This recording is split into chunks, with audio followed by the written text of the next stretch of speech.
हरे कृष्णा दोस्तों, स्वागत है आपका फिर एक बार आपके अपने YouTube channel Krishna vastu tips पे। आज की इस वीडियो में हम आमला एकादशी व्रत कथा सुनेंगे। यह व्रत कथा बहुत ही पुण्यदायिनी है। यह कथा सुनने मात्र से प्राणी के सब रोग दोष मिट जाते हैं।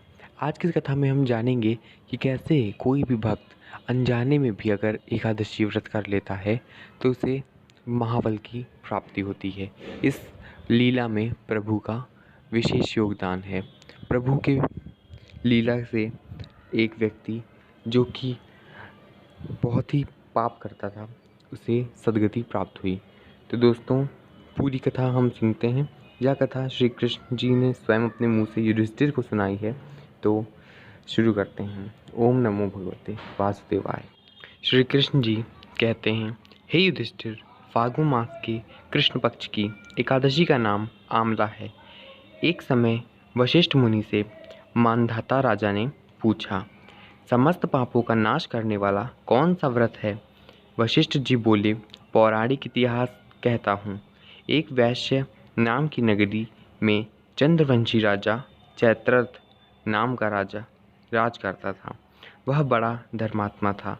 प्रजा भी उसकी बड़ी ही वैष्णव थी। बालक से लेकर वृद्ध तक एकादशी व्रत का नियम करते थे। और एक फागुन मास के शुक्ल पक्ष की एकादशी आई और नगरवासियों ने रात्रि को जागरण किया। मंदिर में कथा कीर्तन करने लगे। एक बहेलिया जो कि जीव हिंसा से उदर पालन करता था, जिसे आप एक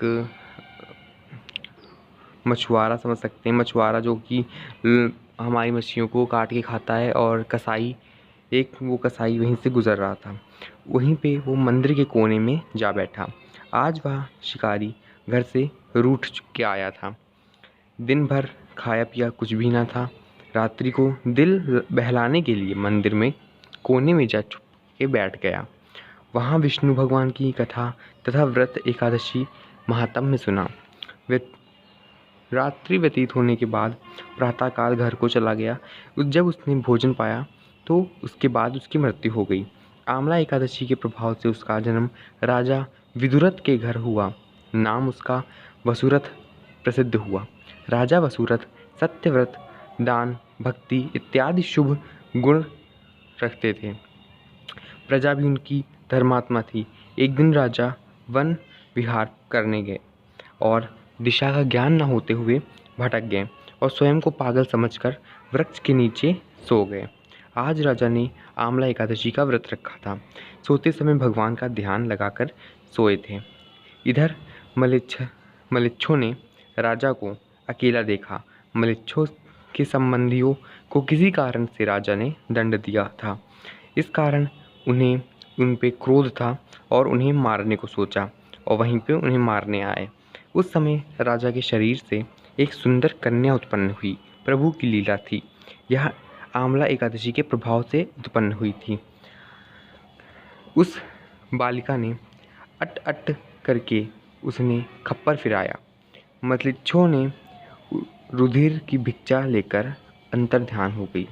राजा ने जाकर शत्रुओं को मरा हुआ देखा और आश्चर्य हुआ। मन में कहने लगे कि मेरी रक्षा किसने करी? कौन सी वह दिव्य शक्ति है जिसने मेरे प्राणों की आज रक्षा करी? तभी वहाँ आकाशवाणी हुई कि आमला एकादशी के प्रभाव से ही तेरी रक्षा स्वयं भगवान विष्णु ने की है, अतः उनकी शरण में ही रहे। तो ऐसा कहते हुए सुनते ही वह राजा अत्यंत प्रसन्न हुआ और उसके नैनों से अश्रु गिरने लगे। उसने प्रभु का जयकारा लगाया और वापस अपने घर को गया, महल की ओर गया।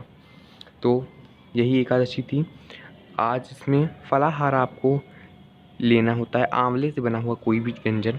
आंवले का बहुत महत्व है क्योंकि इसका नाम ही है, और इसमें आंवले के पेड़ की पूजा करी जाती है। अगर आपके आसपास आंवले का पेड़ है तो उसकी पूजा करें, या फिर आप इस दिन आंवले का पौधा ला भी सकते हैं। और आज की वीडियो में इतना ही। Thanks for watching. Radhe Radhe.